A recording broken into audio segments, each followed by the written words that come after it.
సోమవారం నుంచి జరిగే 10వ తరగతి పరీక్షలకు పగడ్బందీ ఏర్పాట్లు చేశామని తిరుపతి జిల్లా విద్యాశాఖ అధికారి కేవీఎన్ కుమార్ తెలిపారు. 179 కేంద్రాల్లో 31,000 మంది విద్యార్థులు 10th పరీక్షలకు హాజరవుతున్నట్లు చెప్పారు. 10th విద్యార్థులకు ఎలాంటి ఇబ్బందులు తలెత్తకుండా అన్ని ఏర్పాట్లను పగడ్బందీగా ఏర్పాటు చేశామంటున్న విద్యాశాఖ అధికారి కేవీఎన్ కుమార్తో మా తిరుపతి జిల్లా special correspondent Selvam face to face. ఈ పరీక్షలకు సంబంధించి కూడా అంటే 16వ తేదీ నుంచి కూడా ఏప్రిల్ 1వ తేదీ వరకు కూడా ఈ పరీక్షలు నిర్వహించున్న నేపథ్యంలో దీనికి సంబంధించి తిరుపతి జిల్లా విద్యాశాఖ అధికారులు ఎలాంటి చర్యలు తీసుకున్నారని చెప్పి దానికి పూర్తి సమాచారం కూడా మనం తెలుసుకునే ప్రయత్నం చేద్దాం. దీనికి సంబంధించి మనతో మాట్లాడేందుకు తిరుపతి జిల్లా విద్యాశాఖ అధికారి కేవీఎన్ కుమార్ గారు కూడా మనతో ఉన్నారు. ఆయనతో మాట్లాడే మనం ప్రయత్నించాం. సార్, రేపు అంటే ఎల్లుండి నుంచి కూడా ఈ పరీక్షలు కూడా ప్రతిష్టాత్మకంగా నిర్వహించబోతున్నారు. ఎలాంటి చర్యలు తీసుకున్నారు దీనికి సంబంధించి? మనకి 16వ తారీఖు నుంచి ఉదయం 9 గంటల నుంచి 12:45 వరకు పరీక్షలు జరుగుతున్నాయి. ఈ పరీక్షలకు సంబంధించి జిల్లాలో 31,000 మంది విద్యార్థులు హాజరవుతున్నారు. మనకి మొత్తం 39 మండలాలు ఉన్నాయి. ఈ 39 మండలాల్లో కూడా ఈ విద్యార్థులు ప్రశాంత వాతావరణంలో హాజరవడానికి 179 కేంద్రాలను ఏర్పాటు చేసాం. ఈ 179 కేంద్రాల్లో కూడా 179 మంది చీఫ్ సూపరింటెండెంట్‌ని, డిపార్ట్మెంట్ ఆఫీసర్‌ని ఇవ్వడం జరిగింది. అదేవిధంగా సెంటర్‌లో విజిట్ చేయడానికి ఫ్లయింగ్ స్క్వాడ్‌లు 10 ఫ్లయింగ్ స్క్వాడ్‌లు ఇస్తున్నాం. ఎక్కడ కూడా అవాంఛనీయ సంఘటనలు జరగకుండా ప్రతి చోట కూడా సిట్టింగ్ స్క్వాడ్‌లు ఏర్పాటు చేస్తున్నాం. 30 సిట్టింగ్ స్క్వాడ్‌లు ఇస్తున్నాం. వీళ్ళందరూ కూడా సెంటర్స్‌లో ఎటువంటి మాస్ కాపింగ్ జరగకుండా అన్ని రకాల చర్యలు తీసుకుంటున్నాం. అంటే దీంట్లో సంబంధించి 179 కేంద్రాలు ఉంటాయి. సమస్యాత్మక కేంద్రాలను ఏమైనా గుర్తించారు మీరు? సమస్యాత్మక కేంద్రాల కింద 8 కేంద్రాలను గుర్తించడం జరిగింది. ఆ 8 కేంద్రాల్లో కూడా సీసీ కెమెరాలు ఏర్పాటు చేసి సీసీ కెమెరా యొక్క ఫుటేజ్ కూడా మన ఆఫీసులో లైవ్ చూసే విధంగా అన్ని రకాల చర్యలు తీసుకుంటాం. అంటే దీనికి సంబంధించి ఉదయం 9:30 నుంచి 12:45 వరకు ఎగ్జామ్ టైం అనేది. దీనికి ఏమన్నా మీరు అంటే ఆ నిమిష నిబంధన ఏమన్నా కూడా దీంట్లో పాటిస్తున్నారా? లేదండి. ప్రతి తల్లిదండ్రులకి, విద్యార్థులకి, అదేవిధంగా ప్రధానోపాధ్యాయులకి ముందుగానే సూచనలు జారీ చేయడం జరిగింది.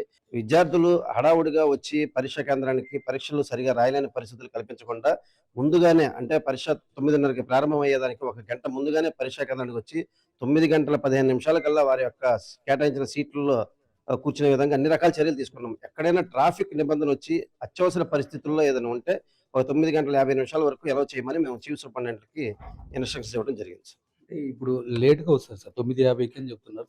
9:50 చేరుకున్న వాళ్ళకి 12:45 ఎండ్ పీరియడ్, లేకపోతే దానికేమన్నా మళ్ళీ గ్రేస్ టైమ్ ఏమన్నా ఇచ్చేస్తారా? గ్రేస్ టైమ్ ఇచ్చేది ఉండదు సార్. ఎగ్జామ్ మాత్రం 12:45 వరకే జరుగుతుంది. సార్, ఇంకా మరోపక్క ముఖ్యంగా వికలాంగులు చాలా మంది స్టూడెంట్స్ కూడా ఉన్నట్టున్నారు. వాళ్ళకి సంబంధించి ఎలాంటి చర్యలు తీసుకుంటారు? మనకి వికలాంగులు వచ్చి 156 మంది వికలాంగులకి స్క్రైబ్‌కి ఎలిజిబిలిటీ ఉన్నారు.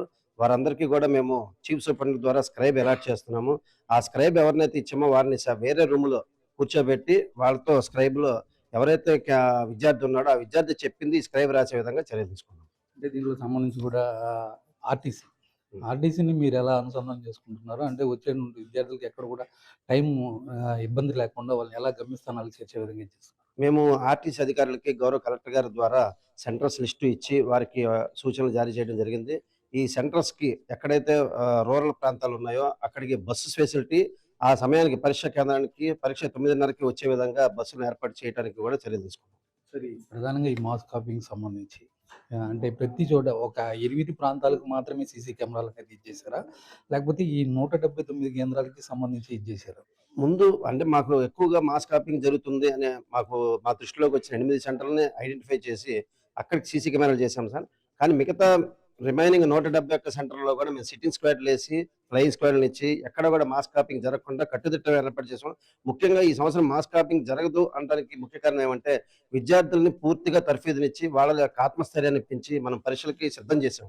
100 రోజుల ప్రణాళికలో ప్రతి విద్యార్థి రోజు టెస్టులు రాసి ఆళ్ళు కాన్ఫిడెంట్‌గా ఎగ్జామ్ అటెండ్ అయ్యే విధంగా చర్యలు తీసుకున్నాం. అంటే ఈ మధ్య కాలంలో చూసాము, ఇంటి దగ్గరికెళ్ళి ప్రతి స్టూడెంట్‌ని కూడా పలకరించినటువంటి పరిస్థితి. మీకు దానికి సంబంధించి ఏమన్నా రిజల్ట్స్ వచ్చేదానికి అవకాశం ఉంది సార్. నేను ఒక మండలం వెళ్ళిన తర్వాత ఆ మండలంలో గ్రామంలో విద్యార్థులు ఇళ్ళకెళ్తుంటే తల్లిదండ్రులు కూడా విద్యార్థులు ఎలా చదువుతున్నారు, ఒక గ్రామంలో ఒక నిరుపేద కుటుంబానికెళ్ళాను. ఎళ్తే మదర్‌ని, మీ పాప చదువుతుంది కదా, మన గ్రాండ్ టెస్ట్ ఎగ్జామ్ రాసింది, మార్కులు ఏమొచ్చినాయంటే ఆ తల్లి మొత్తం మార్కులన్నీ చెప్తుంది. అంటే పేరెంట్స్ కూడా పిల్లల చదువు మీద శ్రద్ధ తీసుకుంటున్నారు అనేది అర్థమవుతుంది. సరే, ఇది మొత్తానికి ఫైనల్‌గా మీరు ఈ 10th ఎగ్జామ్ రాసే వాళ్ళు విద్యార్థులకి మీరు ఎలాంటి, అంటే తల్లిదండ్రులకు కావచ్చు, ఇటు పిల్లలకి కావచ్చు, ముఖ్యంగా ఎలాంటి సూచనలు చేస్తారు? ముఖ్యంగా తల్లిదండ్రుల వరకు చూసుకుంటే మీ విద్యార్థులకి, మీ పిల్లలకి మంచి ఆహారం పెట్టి ఈ పరీక్ష సమయంలో వారిని ప్రశాంతంగా ఇంట్లో చదువుకోవడానికి వాతావరణం కల్పించాలి. అదేవిధంగా పరీక్షా కేంద్రానికి హడావుడి లేకుండా 1 గంట ముందుగానే పరీక్షా కేంద్రానికి తీసుకెళ్లే విధంగా చర్యలు తీసుకోవాలి. వారిని ఎటువంటి ఆందోళనకి గురి చేయకుండా ప్రశాంతంగా పరీక్షలకు హాజరయ్యే విధంగా చర్యలు తీసుకోండి. అదేవిధంగా విద్యార్థులు కూడా ఎటువంటి ఆందోళన పడకుండా ఇప్పటి వరకు మీరు ఈ సంవత్సరం మొత్తం అనేక రకాల టెస్టులు అటెండ్ అయ్యారు. అన్ని టెస్టుల్లో మీ యొక్క మార్కులు అనేది మీకు ఎలా వస్తుంది అనేది మీకు తెలుసు. దాని ప్రకారం మీరు తర్ఫీదు పొందండి, చక్కగా చదవండి. ఎటువంటి ఆందోళన లేకుండా ప్రశాంత వాతావరణంలో మీరు పరీక్షలకి హాజరుకండి. మీకు మంచి మార్కులు వస్తాయి. మీ అందరికీ కూడా విష్ గుడ్ లక్ చెప్తున్నాను. Thank you sir. ఇది మొత్తానికి సంబంధించి చూసుకుంటే కూడా 179 కేంద్రాలు 31,000 మందిగా విద్యార్థులు కూడా ఇటు బాలికలకు సంబంధించి కూడా ఈ పరీక్షల్లో హాజరవుతున్నారు. దీంట్లో ప్రధానంగా 8 కేంద్రాలను కూడా సంస్థాత్మక కేంద్రాలుగా గుర్తించాము. అక్కడ కూడా ప్రత్యేక సీసీ కెమెరాలను ఏర్పాటు చేసి, అదేవిధంగా ఫ్లయింగ్ స్క్వాడ్ సంబంధించి కూడా ప్రత్యేక బృందాన్ని నిర్వహించి, అదేవిధంగా పరీక్షలు నిర్వహించిన కేంద్రాల్లో 144 సెక్షన్లు కూడా అమలు చేశాం. కాబట్టి వచ్చేటువంటి విద్యార్థులు కూడా ప్రశాంతమైన వాతావరణంలో పరీక్షలు రాసే విధంగా అన్ని చర్యలను కూడా కట్టుదిట్టంగా కూడా ఏర్పాటు చేశామని చెప్పి జిల్లా విద్యాశాఖ అధికారి కేవీఎన్ కుమార్ కూడా తెలిపినటువంటి పరిస్థితి. ఇది మొత్తానికి తిరుపతిలో ఉన్నటువంటి పరిస్థితి. కెమెరా పర్సన్ కన్నయ్యతో సెల్వం, తిరుపతి నుంచి YK TV. Please subscribe to YK TV Network. Please subscribe to YK TV. Please watch YK News. Don't forget to subscribe YK News channel.